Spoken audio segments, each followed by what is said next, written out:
inteiros, assim como os números naturais, eles são usados para contagem, né? Enquanto que os números reais são utilizados para realizar medições.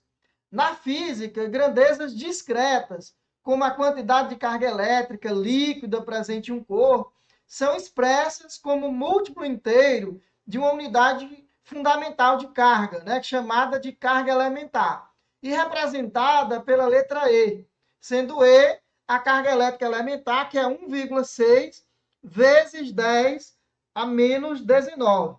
Então, está aqui o valor da carga elétrica elementar. Nós sabemos que a carga elétrica elementar é o valor absoluto, né, da carga do próton e da carga do elétron.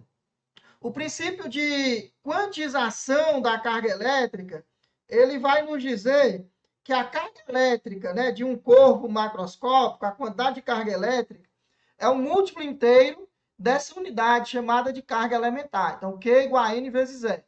Grandezas que são quantizadas na física, elas são de grandezas discretas. Um exemplo de uma grandeza discreta é a carga elétrica, certo? E, geralmente a gente quantiza a carga elétrica em função da carga elementar. Embora nas aulas de eletricidade foi dito, né, para você que existem submúltiplos dessa carga elementar. Os quarks, né, tem 2/3 de E, menos 1/3 de E, né? Você tem 6 tipos de quarks, que têm cargas que são submúltiplos de E. No entanto, os quarks eles não são encontrados de forma livre. E daí, quando eu pego um sistema macroscópico, né, eu posso sim usar esse princípio de quantização, dizer que a carga total é o múltiplo inteiro da carga elementar. Então, essa é a equação de quantização da carga elétrica. Na física, a gente conhece outras equações de quantização. Poderia ter colocado questões relacionadas a ela, né? A gente tem equação da energia, né? A energia luminosa. Se eu faço uma região aqui no espaço, né? Pego uma esfera, por exemplo. Então, dentro dessa esfera, vai ter uma quantidade de energia que é múltiplo de HF. Né? Digamos que eu tenho luz de uma única frequência, né? Então a quantidade de energia é um múltiplo inteiro de HF. Esse é o princípio de quantização da energia.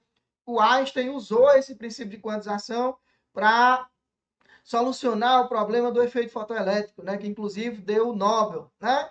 Temos também quantização de energia dos elétrons no átomo, né? Lá que vocês veem isso daí no modelo de Bohr, né? Tem quantização do momento angular, né? L é igual a NH cortado, onde H cortado é H sobre 2π. Então, todas as grandezas que são quantizadas, elas são múltiplos inteiros de uma unidade. Essa unidade, né, não é o número 1, óbvio, dos naturais, né? Mas essa unidade ela é definida adequadamente para cada fenômeno.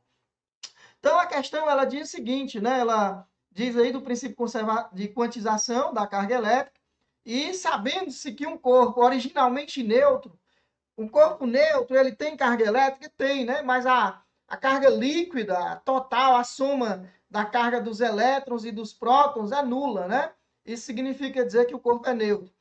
Então, um corpo neutro, ele perde uma carga aí de 1000 coulomb. 1000 é 10 a terceira, gente. 10 a terceira coulomb, né?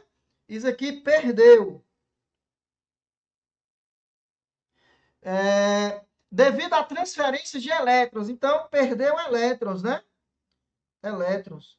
O corpo que perde carga negativa, ele fica eletrizado o quê? Positivamente, não é?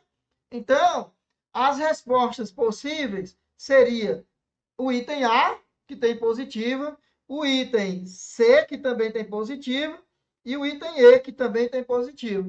Então, a resposta é uma dessas três. Mas, bem, usando a equação de quantização da carga elétrica, a gente tem, uma vez que Q igual a N vezes E, né, a gente tem que o número de elétrons perdidos vai ser Q sobre E, né? Ora, mas Q, a questão diz aí que a carga é 10 a terceira, né?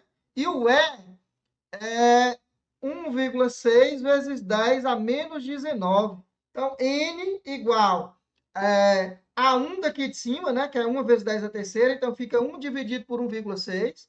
E 10 à terceira dividido por 10 a menos 19, divisão de potência de mesma base, você sobe o expoente trocando o sinal, então fica mais 19, né? Então vai dar 1 dividido por 1,6 dá 0,625, vezes 10 a 3 mais 19 dá 22. Então, N é igual, colocando em notação científica, né? Esse número aqui, ele tem que ser maior do que ou igual a 1, maior ou igual a 1 e menor do que 10. Então, eu vou deslocar uma casa para a direita. Então, eu deslocando uma casa para a direita, fica 6,25 vezes 10. Se eu desloquei uma casa para a direita aqui, na potência, eu tenho que voltar uma casa. Tá 10 a 22, fica 10 a 21. Tá a resposta 6,25 vezes 10 a 21. Isso aqui é o número de elétrons que o corpo perdeu, né? Elétrons. Se perdeu elétrons, ficou carregado positivamente. Então, a resposta é letra A, né? 6,25 vezes 10 a 21. Elétrons perdidos, né? Carga positiva. Então, a resposta, letra A. Ao resolver um problema de física, transformar unidade de medidas é uma tarefa frequente. Para realizar tal tarefa, você deve multiplicar o número e sua unidade por fatores de conversão. Fatores que têm valores numéricos igual a unidade, né? Igual a unidade. Possibilitando eliminar a unidade indesejada e substituí-la pela unidade desejada. Tal processo é feito valendo-se da informação de que o número 1 é o elemento neutro da multiplicação. O que significa isso? Multiplicar um número por 1 não altera nada, porque 1 é o elemento neutro da multiplicação, certo? Então, a gente vai usar esse fato para transformar as velocidades que são dadas logo em seguida. Não é velocidade, né? No caso, é uma velocidade e uma aceleração. Né? Continuando, a questão diz... Considere, né? Considere um automóvel possui, né? Que um automóvel possui velocidade de 144 km por hora e uma aceleração de 64.800. Então, dá a velocidade e a aceleração, né? E determine qual das alternativas a seguir fornece essas respectivas grandezas em metro por segundo e metro por segundo ao quadrado. São unidades SI, né? O metro e o segundo são unidades SI. Vamos lá. 144 quilômetros por hora. Vocês não vão brigar comigo eu dizer que isso aqui é a mesma coisa, que 144 vezes 1 quilômetro dividido por 1 hora. Ninguém briga comigo, né? E aí, eu vou escolher adequadamente os meus fatores de conversão. Como são duas unidades envolvidas, dois fatores que a gente vai ter. O primeiro, eu vou tentar eliminar esse quilômetro e deixar metro, certo? Aí você pensa, professor, para mim eliminar o quilômetro, se tivesse 1 quilômetro aqui embaixo, eu eliminava com o de cima, né? Porque 1 quilômetro dividido por 1 quilômetro, o resultado é 1 adimensional, né? Se eu divido grandezas de mesmo significado físico, né? O resultado dá adimensional. Beleza. Mas qual é o número que eu boto aqui em cima para essa fração dar 1? Ora, eu vou colocar aqui em cima 1.000 metros, porque 1.000 metros dividido para 1 quilômetro, isso daqui é 1, né? Porque 1.000 metros é igual a 1 quilômetro. Então, isso aqui é um fator de conversão. Tem valor numérico igual a 1. Quando eu multiplico, né, isso daqui por essa expressão entre parênteses, eu estou multiplicando por 1, que é o elemento neutro da multiplicação. Mas quando eu faço isso, 1 quilômetro dividido por 1 quilômetro dá 1 adimensional. Então, sumiu a unidade de quilômetro.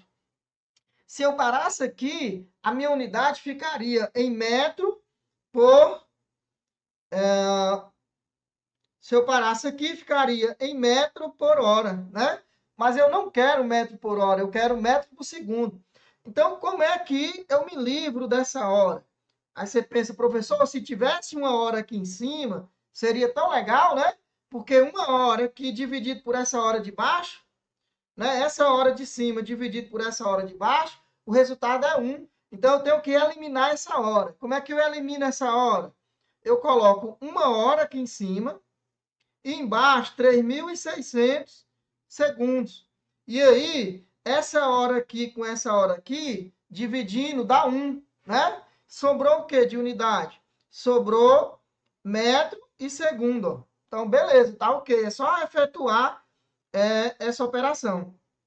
Então, 144 quilômetros por hora vai ser igual a 144 vezes 1.000 dividido. 1.000 o quê, gente? A unidade que sobrou em cima foi o quê? Sobrou metro, né? 1.000 metros. Dividido por 3.600 e o que sobrou embaixo? Segundos. Né? Em cima sobrou metro e embaixo segundo. Agora, é simples, né? Porque eu posso, esses 3 zeros aqui, pega 2 zeros aqui e traga uma casa aqui. Aí fica 3,6. O que é que eu estou fazendo? Estou dividindo por 1.000, em cima e embaixo.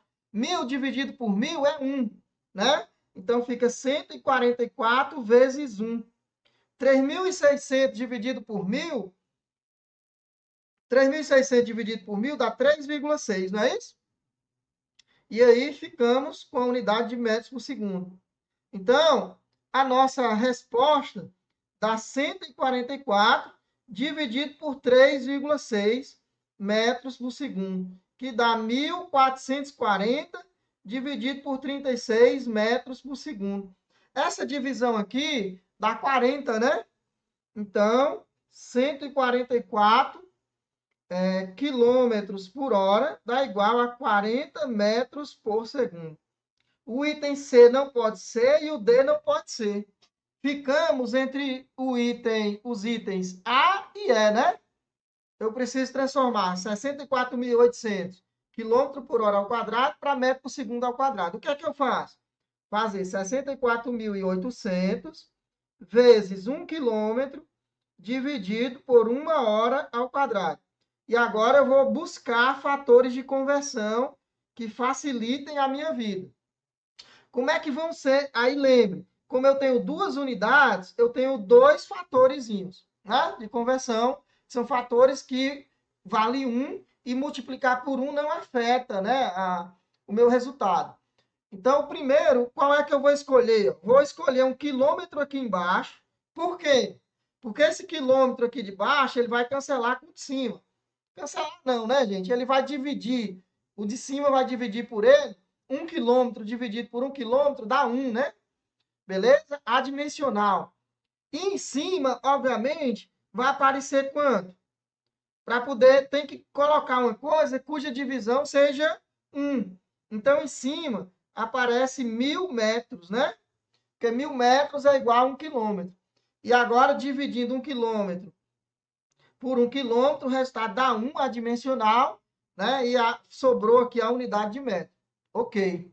Agora tem que sobrar a unidade de segundo ao quadrado, né? Como é que eu faço isso? Bem, eu sei que aqui embaixo tem hora ao quadrado, então tem que aparecer em cima 1 hora ao quadrado. Agora, quanto que é 1 hora ao quadrado em segundo ao quadrado? Ora, 1 hora são 3.600 segundos.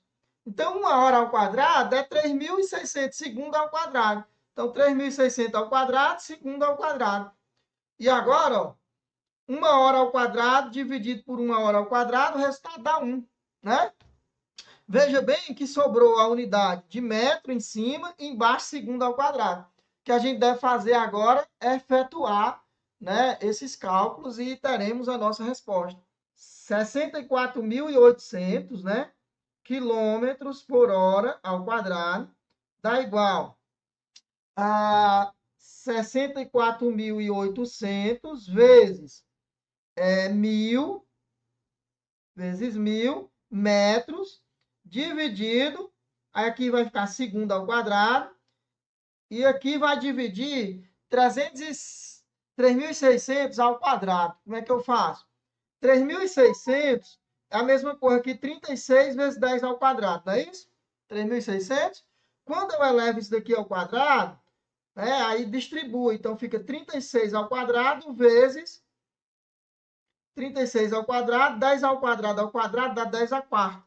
Então, fica 36 ao quadrado vezes 10 a quarta, certo? Esse 1000 de cima eu posso até trocar por 10 a terceira, não posso? 10 a terceira, o 1000, certo? E aqui embaixo fica 36 ao quadrado vezes 10 a quarta. 10 a quarta. Quanto que é 36 ao quadrado? Aí precisamos fazer 36 vezes 36. 6 vezes 6, 36. Boto 6, levo 3. 3 vezes 6, 18. 21, né?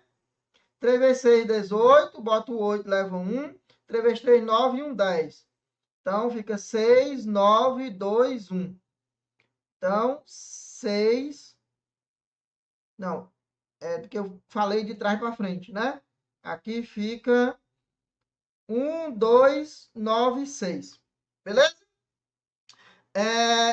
E agora, eu posso fazer o seguinte, ó, esse zero aqui, eu posso multiplicar por 10 e colocar esse zero lá na potência de 10 a terceira, para ficar 10 a quarta. Posso fazer o seguinte, ó, 6.064,80.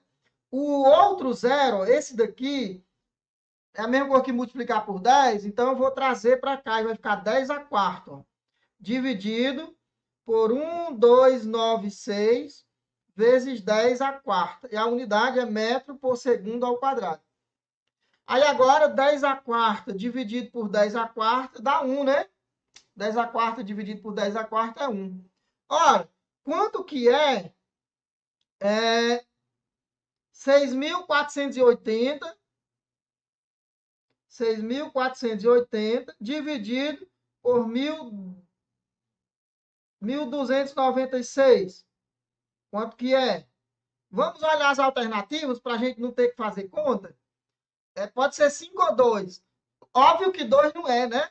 2 vezes 2.296, 1.296 dá menos de 4.000. Então, só pode ser 5, né? Então, a resposta é 5 metros por segundo ao quadrado. Se quiser desconfiar de mim, tudo bem. É só você fazer as contas. Vocês vão ver que dá 5, né? Só multiplicar 1.296 por 5. 5 vezes 6, 30. Boto 0, levo 3. 5 vezes 9, 45. E 3, 48. Boto 8, levo 4. 5 vezes 2, 10. E 2, 14. 4 leva 1. 5 vezes 1, 5. E 1, 6. 6.480.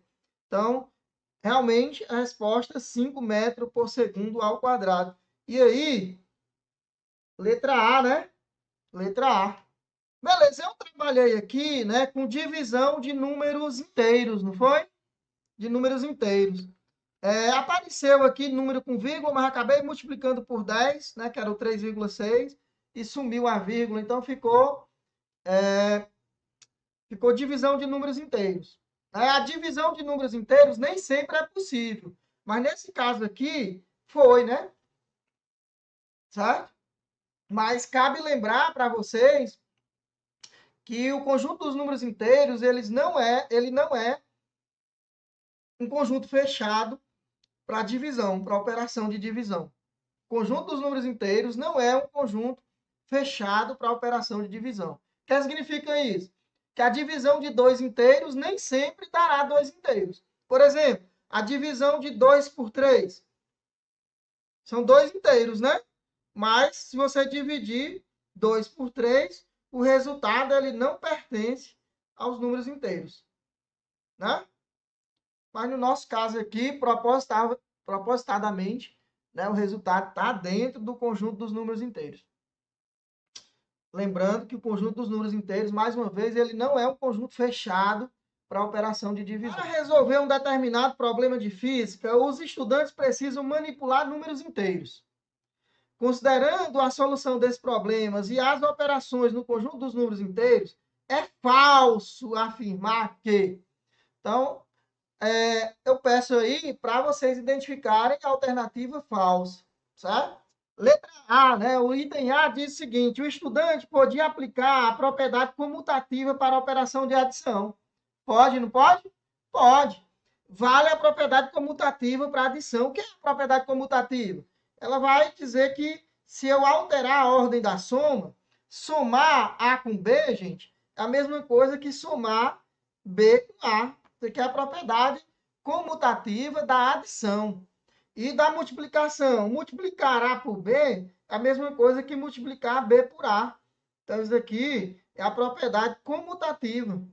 Chama-se de comutatividade. Certo? E vale para os números naturais, para os números inteiros, né? Racionais, e aí vai. Então, no entanto, só é possível somar grandezas físicas com a mesma unidade. Então, está dizendo aqui que o estudante pode aplicar comutatividade para a operação de adição, ok, beleza, né? E depois que, no entanto, só é possível somar grandezas físicas de mesma unidade. Correto, né? Eu posso somar 2 quilogramas com 2 metros? Não tem sentido. Quanto que é 2 quilos mais 2 metros? Não tem sentido. Você só soma grandezas físicas que têm a mesma unidade, né? Então, o item A está correto, né? Item B. Ao realizar multiplicações, o estudante pode empregar a propriedade associativa, sendo que nas operações de multiplicação, ele pode ter grandezas com unidades distintas. Pode? Claro que pode. A gente aprende na mecânica, né, que a distância que o móvel percorre é a velocidade, né, média dele, no caso do movimento uniforme, né, a velocidade média ou instantânea vezes o tempo. Tem sentido multiplicar duas grandezas com unidade diferente aqui? Tem, não só tem, como esse produto dá uma grandeza que a gente conhece, né? Qual é a unidade de ΔX? É o metro, que é a mesma coisa que a unidade de V vezes ΔT, né? Ou de V vezes T. Que é a unidade de V? Metro por segundo. Que é a unidade de T? Segundo. Segundo dividido por segundo dá 1, então sobrou metro. Ok, né? Posso multiplicar grandezas com significados físicos diferentes, né? E ao fazer isso, a gente está definindo grandezas derivadas, né? Derivada não no sentido da operação derivada, mas são grandezas que não são primárias, né? São grandezas secundárias, elas são derivadas de outras. Por exemplo, a distância é derivada do produto da velocidade com o tempo, né? Derivada, mais uma vez, no sentido de não da operação derivada, mas que eu obtenho ela, né? A partir do produto dessas duas grandezas. Então, o item B está correto, não é isso? O item C. O estudante sempre poderá realizar a subtração de dois números de duas grandezas físicas que têm como resultado de medida número inteiro, né? Pois a subtração de números inteiros resulta sempre em números inteiros. Verdade, né? Subtração de dois números inteiros resulta sempre no número inteiro. O conjunto do número inteiro ele não é fechado para a operação de divisão, mas subtração, soma, multiplicação, ele é um conjunto fechado. Então, o item C está correto. Item D. A operação de divisão é fechada no conjunto dos números inteiros. Então, isso daqui a gente sabe que não é. Falsa, né? Conjunto dos números inteiros não é um conjunto fechado para divisão. Basta você dar o exemplo, considere, né? 2 dividido por 3. Isso daqui não pertence aos inteiros, não pertence. É um elemento que não pertence aos números inteiros. 2 dividido por 3. Para mostrar que não é verdade, basta você oferecer ou mostrar um contra-exemplo. Foi o que eu fiz aqui. Mostrei um contra-exemplo, né? Seja 2 pertence aos inteiros e 3 também pertence aos inteiros, né? Mas a divisão deles não pertence aos números inteiros. Ok. Então, mostrei que não é verdade. Agora, gente, mostrar que é verdade é mais delicado. Porque mostrar que não é verdade, você pode pegar um contra-exemplo. Já falhou. Agora, mostrar que é verdade, se eu pegar 1000, mostrar que vale para 1000, pares de números inteiros? Não mostrei que é verdade para todos os números inteiros. Se eu mostrar que vale para 1 bilhão, né, de pares de números inteiros, essa operação, também não demonstrei. Eu tenho que mostrar que vale para todo P e Q pertencente aos números inteiros. Tá bem? Essa demonstração não vou fazer aqui, mas é demonstrável sim, né? Então, o item D está errado, né? Então, a nossa resposta aí é item D. Você poderia perguntar, mas por que que não é o item E? Vamos ver o item E. O conjunto dos números inteiros é fechado em relação à multiplicação. Beleza, fechadinho sim. Sendo assim, se o estudante está calculando distância percorrida por um objeto em movimento retilíneo uniforme, que a gente já viu que distância é velocidade vezes o tempo, e tanto a velocidade quanto o tempo são números inteiros, então estou multiplicando dois números inteiros, o resultado da multiplicação de dois números inteiros é um número inteiro. Ele sempre conseguirá obter o resultado com valor numérico, né, para a distância percorrida que pertence a esse conjunto, ou seja, ao conjunto dos números inteiros. Em outra palavra, né, trocando por miúdos, ele está dizendo, né, a questão está dizendo, que se eu pego A e B pertencente aos inteiros, A e B quaisquer, então A vezes B pertence aos números inteiros. Isso é verdade porque o conjunto dos números inteiros é um conjunto fechado para a operação de multiplicação.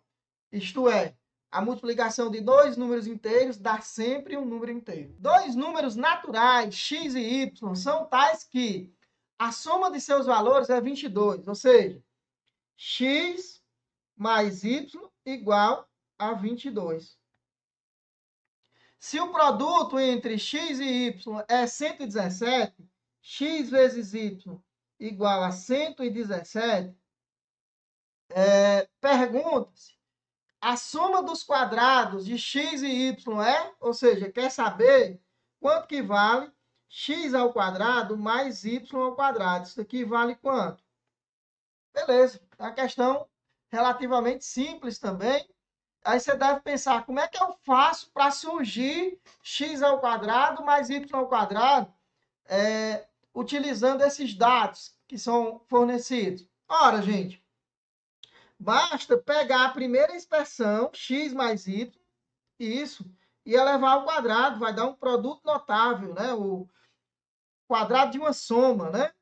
Que vai ser o quê? O quadrado do primeiro, mais o quadrado do segundo, mais duas vezes o primeiro vezes o segundo, né? X mais y ao quadrado. Isso dá igual, como eu elevei ao quadrado no primeiro membro, o segundo também tem que elevar ao quadrado, né? Então fica 22 ao quadrado. Quanto que é 22 ao quadrado? 22 vezes 22, vezes 2, 4, vezes 2, 4, vezes 2, 4, vezes 2, 4. 484, né? 484. Isso. Então, pronto. E agora, ó, eu quero isso daqui, x ao quadrado mais y ao quadrado. Então, vamos isolar, né? Então, eu quero x ao quadrado mais y ao quadrado, né? Então, eu vou isolar. Isso aqui dá igual a 484. É a mesma coisa que eu subtrair dos dois lados da equação, e é o correto a fazer, embora a gente pense levando de um lado para o outro. Mas, na verdade, não é isso que ocorre. O que ocorre, de fato, é que eu faço o seguinte, ó, x ao quadrado mais y ao quadrado mais 2xy igual a 484. E aí, eu subtraio aqui menos 2xy e subtraio aqui menos 2xy. Certo? É isso que ocorre. Ora, mas quanto que é 2xy menos 2xy? Zero, né? Então, ficou x ao quadrado mais y ao quadrado. Isso daqui dá igual a 484 menos 2 vezes xy. Ora, mas lá em cima a gente tem que xy é igual a 117. Então, 2 vezes xy dá 2 vezes 117. Então, x ao quadrado mais y ao quadrado igual a 484 menos 2 vezes 7, 14. Leva 1, 2 vezes 1, 2 e 1, 3. 2 vezes 1, 2. 234. Então, x ao quadrado mais y ao quadrado dá igual. Isso daqui dá 250, né? 50 mais 34 dá 84, né? Então, 250. Então, temos aqui uma resposta. Agora é só comparar lá. 250, item B. Conta-se que o matemático Pierre de Fermat, vocês lembram de Fermat da física? No caso dos meus alunos, eles podem não ter visto ainda, mas logo verá, né? O princípio de Fermat, que a gente estuda na ótica geométrica, né? O princípio de Fermat diz o seguinte: se eu tenho um ponto A e um ponto B, e a luz deve ir desse ponto A até o ponto B, ela vai escolher sempre a trajetória que minimiza o tempo de percurso. Mas a questão, ela relata aqui que Fermat nem sempre acertou, né? O Fermat acreditava ter encontrado uma fórmula que gerava apenas números primos, certo? Dados que você colocasse aí, o valor de n que colocasse, resultaria sempre em número primo nessa equação. Segundo ele pensou. Ele observou que, para os primeiros valores naturais de n, a expressão y igual a 2 elevado a 2 elevado a n, mais 1, resultava em números primos. Assim, ele supôs que isso valia para todo n. Esse processo chama-se indução vulgar. O que é indução vulgar? É quando o cara ele faz um resultado, aí observa, deu certo, segundo deu certo, terceiro deu certo, quarto deu certo, sei lá, até o 1000. O cara é mais insistente do que o Fermat. Ele fez até n igual a 1000 e deu certo. Aí ele perde a paciência e diz, se valeu até n igual a 1000, vale para todo n. Deixa para lá. Né? Então, mas na verdade, né, o Fermat supôs que valia para todo n, só que para n igual a 5, essa expressão ela não é um número primo, né? É um número que pode ser decomposto em fatores primos. Então ele vacilou, né? Se ele tivesse testado para mais um, ele tinha encontrado essa falha. Mas gera números muito grandes, porque você veja, potência de potência, né? Você pegar o n igual a 5 aí, vai gerar um número muito grande. Então ele parou no 4. Então, continuando, sabendo que a indução finita é uma técnica usada para demonstrar propriedades válidas para todos os naturais, analise as afirmativas a seguir e assinale a correta. Certo? Item A. A verificação da fórmula para alguns valores de n é suficiente para garantir sua validade para todos os naturais. Verdade? Não é. É como eu disse para vocês. Demonstrar que está errado, muitas vezes é fácil, porque basta eu encontrar um contra-exemplo. Só um, não precisa de mais, não. Encontrou em um contra-exemplo, furou. Então, é falso. Agora, para demonstrar que está certo, você precisa mostrar que vale para todo n pertencente aos naturais. Certo? Então, o item A é falso. Item B. A indução finita é baseada na observação de padrões e dispensa a verificação do passo indutivo. Como é que é esse passo indutivo? A indução finita, gente, é o quarto axioma de Peano, né? Ela resulta aí no que a gente chama de princípio de indução finita, que diz basicamente o seguinte: você quer demonstrar que uma propriedade Pn é válida para todos os naturais, para todo n pertencente aos naturais. Se você quer demonstrar isso, você vai seguir os seguintes passos, né? Primeiro passo é mostrar que vale para o primeiro, certo? Mostre que vale para o primeiro, certo? É o primeiro passo. Segundo passo, o que é que eu faço? Segundo passo, mostrar não. O segundo passo é admita que vale para N igual a K. Isso aqui eu não demonstro, eu admito, certo? Eu assumo que vale para N igual a K. E o terceiro e último passo, esse segundo passo, gente, é chamado de hipótese de indução, certo? É algo que eu admito como verdade, eu tomo como hipótese, né? A hipótese de indução. O terceiro passo é mostrar que vale para K mais 1. Ou seja, para N igual a K mais 1. Então, se eu mostro que o primeiro caso é satisfeito, essa propriedade é satisfeita para o primeiro caso, e uma vez que eu assuma que vale para K, eu consigo mostrar que vale para K mais 1, então está demonstrado, certo? Então fica demonstrado a propriedade em jogo. Mas por quê, professor? Se eu assumir que vale para cá e mostrar que vale para cá mais 1, uma vez que eu mostrei que vale para o primeiro, vale para todos. Porque veja bem, eu assumo que vale para cá. Se assumindo isso, eu mostro que vale para cá mais 1, por exemplo, eu não mostrei que vale para 1, não foi? 1 é o K. Então, eu mostrei que vale para cá mais 1, ou seja, vale para 2, né? Que eu não mostrei que vale, se valer para N igual a K, não vale para cá mais 1, não foi? Tá entendendo assim? O segundo passo é, eu assumo que vale para N igual a K. E o terceiro, uma vez que eu assumo que vale para N igual a K, se eu conseguir mostrar que vale para K mais 1, está demonstrado em todos os casos. Isso é tipo um dominó, porque veja bem, queda de dominó.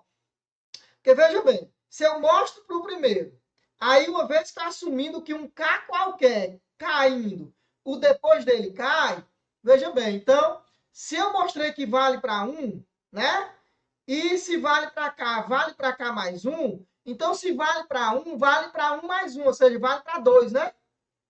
Mas, se vale para 2, eu teria mostrado também que vale para 2 mais 1, ou seja, vale para 3. Se vale para 3, vale para 4. Se vale para 4, vale para o sucessor. E aí, com essa ideia de sucessor, né, derruba tudo. Porque se o K caiu, né, o K mais 1 caiu. É isso que se demonstra no terceiro passo. Então, se eu conseguir isso, fica demonstrada a propriedade. Isso aqui consiste o princípio de indução. Vamos agora resolver a questão. Item A verificação da forma para alguns valores de N garante, né, a validade para todos. Não. Se eu demonstrar para 1 bilhão, pode ser que 1 bilhão e 1 já não vale. Certo? Não é correto. Ele quer saber a alternativa correta. Ó.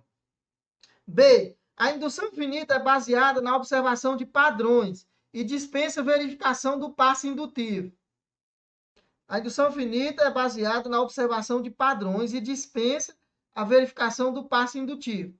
Se ele está falando aí o passo indutivo, essa hipótese de indução, é verdade. Você não precisa demonstrar a hipótese de indução, não. É uma hipótese. Você toma com verdade. O que você precisa demonstrar é que se vale para ela, vale para o depois dela. Né? Se vale para cá, vale para cá mais 1. Então, possivelmente, letra B. Mas vamos ver. Ou não? Não, esse passo indutivo, gente, não é a hipótese de indução, não. É diferente. Vamos ver as outras. Item C. O erro de Fermat mostra que verificar apenas casos particulares não garante que uma propriedade seja válida para todos os naturais. É essa mesmo. É a letra o quê? C, né? É a letra C, não é a B. A D, vamos ver a D. Resposta sem dúvida é a letra C. O erro de Fermat mostra que verificar apenas casos particulares não garante que uma propriedade seja verdadeira para todos os naturais. Uma coisa semelhante a gente tem na física, por exemplo. Tem alguns amigos e alguns autores que definem trabalho como sendo o quê? Tá correto? Tá não. Se eu pegar forças paralelas ao deslocamento, vai dar certo. Mas se eu pegar um caso onde a força não seja paralela ao deslocamento, aí não dá certo. Teria que multiplicar pelo cosseno do ângulo formado entre a força e o deslocamento. Então, se eu pegar 1 bilhão de casos, onde todos esses casos sejam força e deslocamento paralelos, essa equação vai dar certo, que é o que o pessoal faz no ensino médio. Mas eu considero que é errado.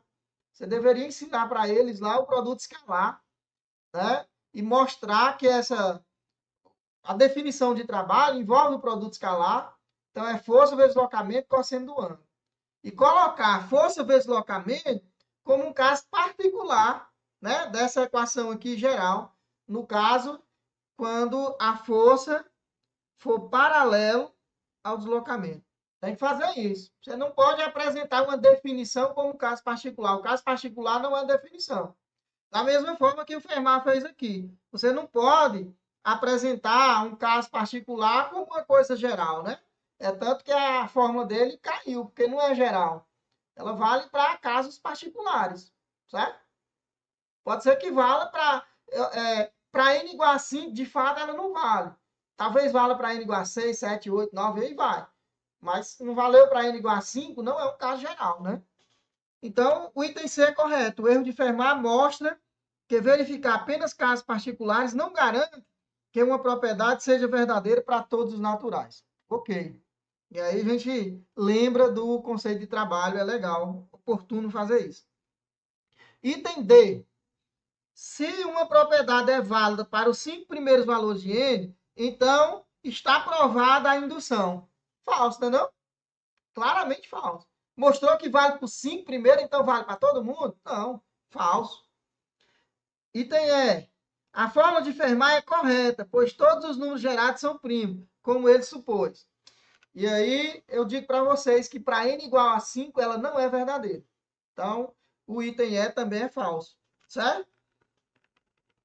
Poderia ficar aqui em dúvida entre a B e a C, mas claramente a C ela é a alternativa correta aí, né?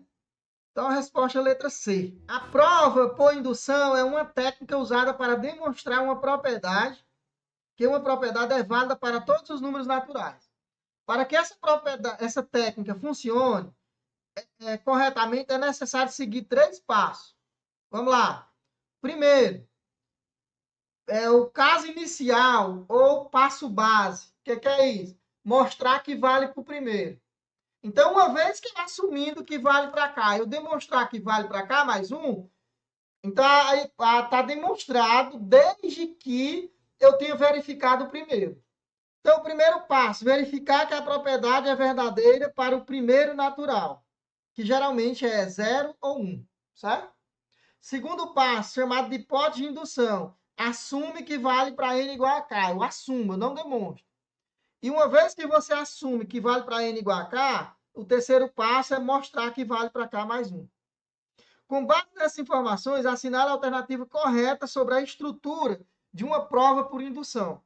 Item A. Se o passo base é verdadeiro, que é esse daqui, ó, que vale para o primeiro. A prova está concluída, gente? Verdade?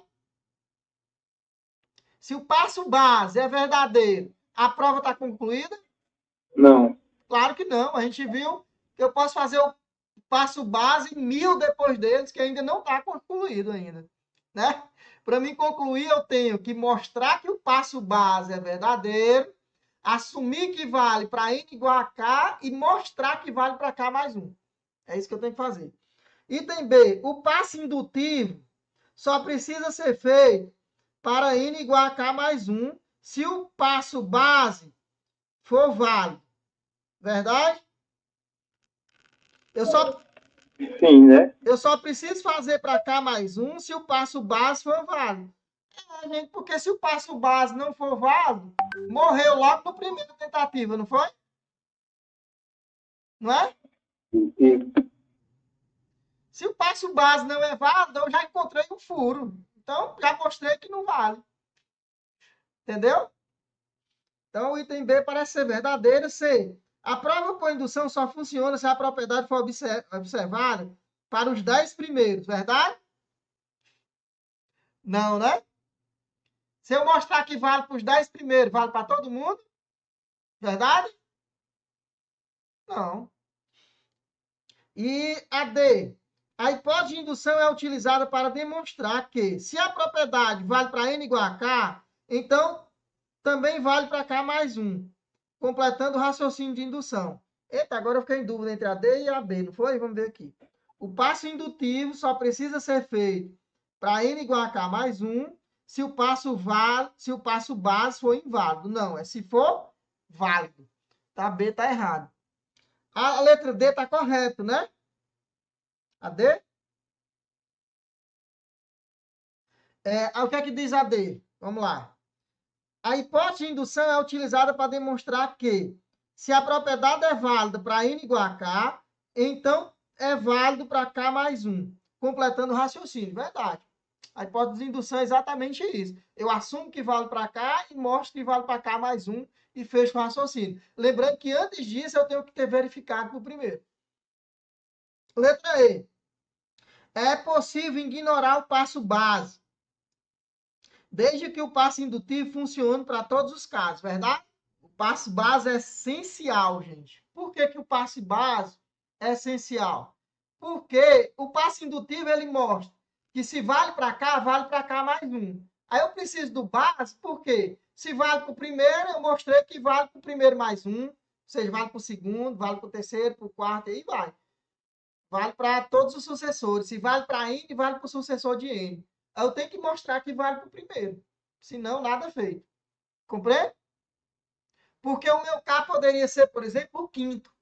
Se o K é o quinto, vale para todos depois dos quintos, né? Para os sucessores, vale para todos depois do quinto. Mas eu não mostrei que vale para até o antes do quinto, o antecessor do quinto. Então, o passo base ele é fundamental nesse sentido. Resposta da 6, letra D. Dois trens, cada um com velocidade de 30 km por hora, estão se aproximando de sentidos opostos a partir de uma distância inicial de 60 km. Um pássaro voando a 60 km por hora começa a sua viagem do primeiro trem em direção ao segundo. Ao chegar, imediatamente retorna ao primeiro e assim por diante. Ele fica indo e voltando, indo e voltando, indo e voltando. Sempre a trajetória dele, o tamanho da trajetória vai reduzindo, né? Sempre vai reduzindo. Até os trens se chocarem, né? Para demonstrar de fato que ela é verdadeira, eu vou partir dela. Primeira coisa que eu faço é o primeiro passo. O primeiro passo é o quê? É verificar para n igual a 1. Certo? Vamos verificar para n igual a 1. N igual a 1, gente, n é o número de viagens. Para uma viagem, vamos ver quanto é que vale?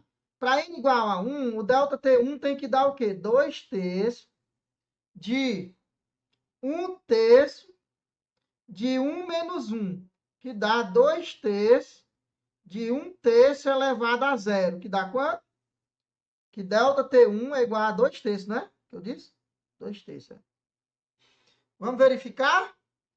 E aí você precisa agora montar o problema. Vamos lá, montar o problema? Tá aqui, né? Você tem o trem, um aqui, ó. Vou pegar o trem, ele é muito pequeno em comparação ao tamanho, a distância. Então, eu vou pegar aqui como sendo 60 km, aqui 0 km. Esse trem está indo para a direita, esse que está em 0 km, com a velocidade de 30 km por hora. Esse da direita está vindo para a esquerda com a velocidade de 30 km por hora. E aqui em cima, você tem um pássaro que está vindo aqui, perdoe o meu desenho do pássaro, está vindo com a velocidade de 60 km por hora. Qual a velocidade relativa do pássaro em relação ao trem que vem da esquerda? 90, né? Isso, você soma, né? Porque são vetores em sentidos contrários. Então, vai dar 30 mais 60, que dá igual a 90 km por hora. A velocidade. Beleza? Qual é a função horária do trem da esquerda? Chamar de X da esquerda, do trem da esquerda. Função horária é um movimento uniforme. Então, é a posição inicial, que é 0, mais a velocidade, que é 30, vezes o tempo. Beleza? Chamado T1. Quem é a função horária da ave? Da ave, do pássaro?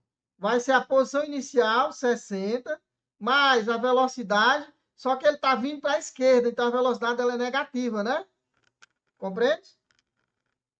Menos 60 T1.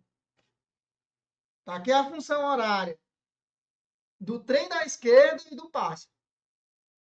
Ora, pessoal, quando o pássaro chegar no trem da esquerda, no encontro,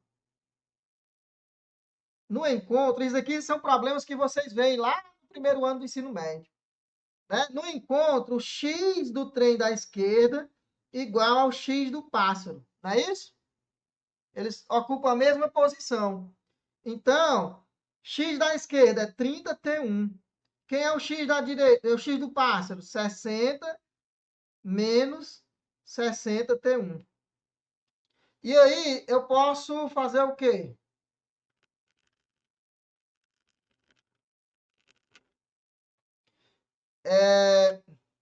Eu posso somar 60T1 dos dois lados, né? Ou seja, vai ficar 30T1 mais 60T1. Eu somei, ó, desse lado. Aí eu tenho que somar do outro. 60 menos 60T1, somando 60T1. Esse com esse dá 0. 30 mais 60. 90. Então, 90T1 igual a quanto? Sobrou aqui 60. Ó. Vocês estão entendendo? Não. Eu só peguei dos dois lados e somei dos dois lados. Ó. Eu somei 60T1 dos dois lados. Por que eu somei? Para evitar dizer que passa para o outro lado, né? Que não é bem o que acontece. Somar a mesma coisa dos dois lados não altera nada. A equação, se eu somei nos dois membros. Então, beleza. 60T1 mais 30T1, 90T1, menos 60T1 mais 60T1 dá 0. Então, 90T1 igual a 60, T1 igual a 60 sobre 90. Né? Que dá, eu posso dividir por 3 em cima, né? Aí fica por 30 em cima, né? 60 por 30 é 2, 90 por 30 é 3. Então, 2/3 de hora. Esse T1 é a mesma coisa que o delta T1, né? É eu pegando T1 inicial 0, né? O tempo inicial 0. Então, delta T1 é 2/3 de hora. Corresponde ao que eu queria, gente? Correspondeu, não foi, ó? Substituindo na fórmula direto, deu 2/3 de hora. E agora, fazendo o problema físico, estudando o problema físico, eu verifiquei que realmente é 2/3 de hora. Então, essa equação, ela vale para o primeiro, para n igual a 1. O primeiro passo, ele é verdadeiro. Passo 2. Admita, né, a hipótese de indução. Admita que vale para n igual a k. Então, eu vou admitir. Se vale para n igual a k, eu vou só substituir. Ó, delta t k igual a quanto? A 2/3 de 1/3. N não é k? Então, fica k menos 1. Então, delta tk é 2/3 vezes 1/3 elevado a k menos 1. Beleza. Demonstrei isso daí, gente? Foi uma demonstração? Posso considerar que o que eu fiz aí foi uma demonstração? Sim ou não? Claro, Não. claro que não. Eu só substituí os dados, admiti que era verdadeira. Peguei onde tinha N e botei em K. Eu estou assumindo que é verdade, não estou demonstrando. Passo 3. O que é que eu devo fazer no passo 3? Mostrar que vale para n igual a k mais 1. Você pode aqui vê o resultado que você espera. Como é que é o resultado que eu espero? Quem é o ΔT de K mais 1? Vamos lá. É 2/3 que multiplica 1/3 de K. Só que K agora é K mais 1, né? Pegando essa expressão aqui, ó. Onde tem N, eu devo colocar quem? K mais 1, né? Então, de K mais 1, K mais 1 menos 1. Então, ΔT de K mais 1 igual a 2/3 vezes 1/3, K mais 1 menos 1, ó, esse com esse, com elevado a K. Então, é nessa expressão aqui que eu quero chegar, minha gente. Eu só coloquei aqui para vocês verem onde a gente quer chegar. A gente quer chegar nessa resposta aqui, tá bom? Esquece ela, a gente não demonstrou nada. Agora vamos demonstrar.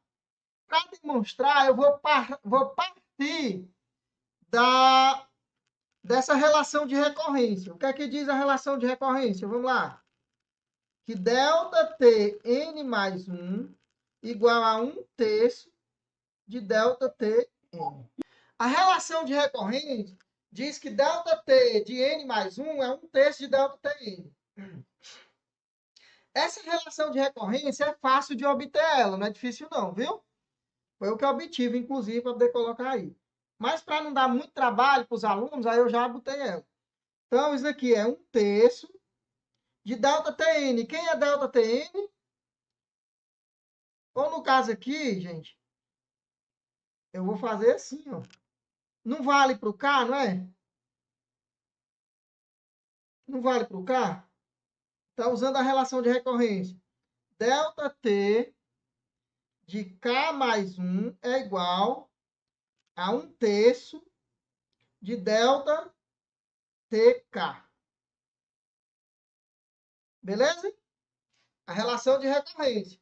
ΔT n mais 1 é 1/3 de ΔTn. Eu estou fazendo n igual a K. Então, ΔT de n mais 1, ou seja, de K mais 1, é 1/3 de ΔTn, ΔTK. Tranquilo? Que dá igual a 1/3. Quem é ΔTK? É minha hipótese de indução. Quem é o ΔTK? É 2/3 de 1/3 de K menos 1. Então, vamos lá. ΔT de K mais 1 igual a 2/3, 1/3 de K menos 1. Aí, esse 1/3 aqui, gente, está elevado a 1, não é? Como eu multiplico frações de mesma base, o que acontece com os expoentes? Soma. Então, esse K menos 1 soma com 1 daqui, ó. Esse K menos 1 soma com esse 1 aqui, ó. Então, ficou o quê, gente? Ficou ΔT de K mais 1 igual a 2/3 de 1/3, ó, menos 1 mais 1, 0, elevado a K. Agora, isso aqui eu demonstrei. Está demonstrado usando o passo, usando a relação de recorrência. Ora, coincide com o que eu queria demonstrar? Coincide? Coincide, não coincide? Então, pronto. Como queríamos demonstrar. Está demonstrado.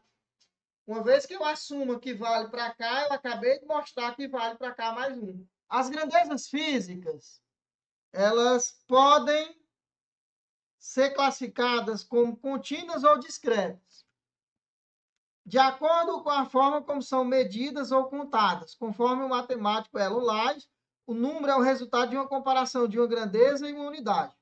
Se uma grandeza é discreta, essa comparação chama-se contagem, e o resultado é o número inteiro. Se a grandeza é contínua, a comparação chama-se medição, e o resultado é o número real. Com base na definição, assinale a alternativa correta quanto à classificação das grandezas a seguir. Grandezas: massa, tempo, temperatura, números de átomos e carga elétrica. Letra A. Apenas a massa e o tempo são discretos. O tempo, ele pode ter somente valores específicos, tipo 1, 2, 3, 4. Você pula de 1 segundo para 2? Não. Então, o tempo, ele não é uma grandeza discreta, viu? A massa, no fundo, ela é uma grandeza discreta. Você poderia pegar massas. Agora, gente, ela é uma grandeza discreta que não é fácil de ser medida, não, porque ela é em função de várias outras. Eu teria que pegar a massa dos quarks, do elétron, do próton, de parte. Não, próton pode ser dividido, né? A massa seria sempre a soma de massas de partículas fundamentais. No caso, o elétron é uma partícula fundamental. Então, a massa, no fundo, ela é uma grandeza discreta, viu? Mas, professor, mas está errado isso, porque quando eu estudei gravitação, a gente integrou, não foi? Um cálculo lá da força gravitacional para calcular. A gente integrou massa, por exemplo. A gente só integra grandezas contínuas, né? E outra coisa, a carga elétrica também a gente integra lá na eletricidade. Então, ela não é contínua, não. Quer dizer, ela não é discreta, não. Elas são, tanto massa quanto carga elétrica são discretas. A questão é que a unidade de carga elétrica é tão pequena, assim como a unidade fundamental de massa é tão pequena, que tudo ocorre como se a gente pode considerar ela como grandeza contínua, nos cálculos. Entendeu ou não? Ao efetuarmos cálculo, a gente considera massa e carga elétrica como grandeza contínua. Podemos fazer isso? Podemos, porque a unidade é muito pequena, certo? Então, a gente pode fazer isso. Quando a unidade é grande, aí a gente não pode tratar como contínua. Se a gente não pudesse tratar massa e carga como contínua, a vida da gente estava complicada, viu? Porque muitos resultados que a gente tem hoje seria impossível de se obter, né? A gente consegue trapacear, fazer aquelas contas usando integrais, admitindo essas grandezas como contínuas, tá bom? Isso pode ser feito porque a unidade é muito pequena. Então, massa e tempo são grandezas discretas. Falso. Massa, tudo bem, é uma grandeza discreta. Mas o tempo não. O tempo ele pode ter qualquer valor. Entre 0 e 1 pode ter qualquer valor o tempo. Certo? É uma grandeza contínua. Representada por números reais, né? Item B. Apenas o número de átomos e a carga elétrica são discretas. Beleza, aqui está correto. O número de átomos é discreto, né? Você tem a metade de um átomo.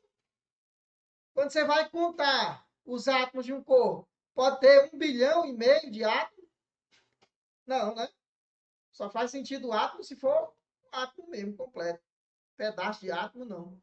Então, o átomo, o número de átomos é uma grandeza discreta. E carga elétrica também, gente, é uma grandeza discreta. Né? Por isso que tem o princípio de quantização da carga elétrica. Tá bom? Todas as grandezas discretas, né, elas podem ser quantizadas, né? Contadas. Então, o item B está correto. Já morreu, acabou-se. Mas vamos ver por que a C não é verdade? Todas as grandezas citadas são contínuas. Falso. Carga elétrica não é, massa não é, né? Quantidade de átomos não é. D. Massa, temperatura e números de átomos são discretos, verdade? A massa, tudo bem. Se você for considerar em essência, ela é discreta, em essência. Temperatura, não. Contínua. Número de átomos, discreto. Ok. Então, falhou por conta da temperatura. Tempo é contínuo. Energia é contínua ou discreta? Energia é discreta. Carga elétrica é discreta. Então, E.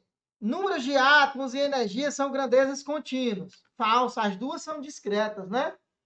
Átomo e energia. Então, beleza. A 8, a resposta é a letra B. O que é a propriedade comutativa, gente? Que a ordem não altera. Eu já falei isso hoje, não foi? A mais B igual a B mais A. A propriedade comutativa da adição. E da multiplicação? A vezes B é B vezes A. A ordem não altera. A ordem com a qual eu somo ou multiplico não altera. É propriedade comutativa. Então, a resposta aí, claramente, é o item B. Tá bom? Essa letra A mais, entre parênteses, B mais C igual a A mais B mais C. Que propriedade é essa? Associativo, é, pessoal? Isso, exatamente, associativo. Propriedade associativa da adição. E AB igual a BA é a comutativa da multiplicação. Então, no item A, você tem associativo da adição e comutativo da multiplicação. Por isso que é falso. No item C, item C não é nem uma coisa nem outra, né? A mais B igual a B mais C. Isso daí só é verdade se somente se A igual a C, né? A mais B igual a B mais C é verdade se somente se A igual a C, né? E aqui uma distributiva, né? Da multiplicação. A vezes B mais C igual a vezes B. Perdão. A vezes B. A vezes B vezes C é a mesma coisa que A vezes B vezes C. É a distributiva aí da multiplicação. Então, não é também. Item D. A que multiplica B mais C igual a B mais AC. Isso daqui é uma distributiva da multiplicação em relação à soma, né? A distributiva da multiplicação em relação à soma. E aqui, beleza, é a comutativa. Mas está errado porque a primeira relação não é comutativa da soma. E o item isso daqui é uma comutativa da multiplicação. E essa parte aqui é uma distributiva da multiplicação em relação à adição. Tranquilo? Resposta letra A. Ah, professor, por que é importante isso na física? A gente viu, essas propriedades, todas elas são importantes na física. Quando a gente vai manipular números, né, calculando grandezas físicas, saber manipular bem, saber usar essas propriedades é fundamental. A velocidade, né, Vx, é dx dt, a derivada da posição em relação ao tempo. É a taxa de variação da posição em relação ao tempo. Certo? Sempre que você escutar o termo taxa de variação, saiba que tem uma derivada no meio. Que as derivadas, elas medem taxa de variação. O que é a velocidade? É a taxa de variação da posição com o tempo. Certo? Velocidade instantânea, taxa de variação da posição com o tempo. O que é a aceleração? É a taxa de variação da velocidade com o tempo. O que é a força? É a taxa de variação do momento linear com o tempo. Ou seja, força é uma derivada do momento linear em relação ao tempo. Velocidade é a derivada da posição em relação ao tempo. Aceleração é a derivada da velocidade em relação ao tempo. E força é a derivada do momento linear em relação ao tempo. Aqui, 3 taxas de variações que são importantes na física: velocidade, aceleração e força. No ensino médio, você faz força igual a massa vezes aceleração, mas isso daqui não é a definição de força, viu? Isso é um caso particular quando a massa é constante. Se a massa não for constante, essa equação não vale. Lá nos princípios, né, Newton define a força como a taxa de variação do momento linear em relação ao tempo. Certo? Ou seja, derivada do momento linear em relação ao tempo. O momento linear é uma grandeza mais fundamental do que a força. Vocês sabiam disso? Então vamos lá. Quem é V de T? V de T é dx dt, né? Ora, vai ser ddt, a derivada de 2t ao quadrado, mais 5t menos 1. Aqui, gente, a gente tem a derivada de uma soma, né? De duas somas, ou soma e subtração, a mesma coisa. Subtrair é somar com o inverso do número, né? O simétrico, né? Então, o que é a derivada de 2t ao quadrado? 4t, né? Porque o 2 aqui do expoente, né? Ele cai, passa multiplicando esse, aí fica 4. E ao mesmo tempo subtrai 1 aqui. 2 menos 1 que é 1. Então é 4t. Quanto que é a derivada de 5t? É 5. E quanto que é a derivada de menos 1? Menos 1 é constante. A derivada de uma constante é 0. Então, mais menos 0 mais 0. Então, V de t igual a 4t mais 5. Certo? A questão pede a velocidade no instante 9. Não, o instante em que a velocidade é 9 metros por segundo. Então, é só fazer v de t igual a 9. 9 igual a 4t mais 5. Então, o que é que eu vou fazer aqui? Vou subtrair 5 de um lado e do outro. Certo? Menos 5. Vou subtrair 5 dos dois lados. Aí, esse 5 mais, menos 5 mais 5 dá 0, né? Sobrou que 4t é igual, menos 5 mais 9, 4. T é igual a quanto? 1 segundo. É a resposta. T é igual a 1 segundo. Ah, mas eu não quero fazer por derivada. Não tem problema. X igual a 2t ao quadrado mais 5t menos 1. Perceba que essa função aqui ela é a função de um movimento retilíneo uniformemente variado, porque tem a potência 2 no tempo. Então, ela é a mesma coisa que x igual a x0 mais v0t mais at ao quadrado sobre 2, não é não? Onde o x0 é menos 1, x0 é menos 1, o que multiplica o t sozinho é o v, ó. V multiplica o t, então v0. Quem é que multiplica o t aqui? É 5, então v0 é 5. E a sobre 2, que é o que multiplica t ao quadrado. Quem é que multiplica t ao quadrado aqui? É o 2. Então, a sobre 2 é 2, a igual a 4 metros por segundo ao quadrado. No movimento retilíneo uniformemente variado, a velocidade é assim, ó, v igual a v0 mais at. Então, v igual, quem é v0? 5. 5. E a aceleração? 4. 5 mais 4t. Beleza? Eu quero saber quanto que é o t quando a velocidade for 9. É só botar v igual a 9. 9 igual a 5 mais 4t. 9, v igual a 9. Ó. Onde tem v, eu coloco 9. Então, 9 igual a 5 mais 4t. Aí eu vou agora subtrair 5 dos dois lados. Ó. Menos 5 e do outro lado menos 5. Aí, mais 5 menos 5 é 0.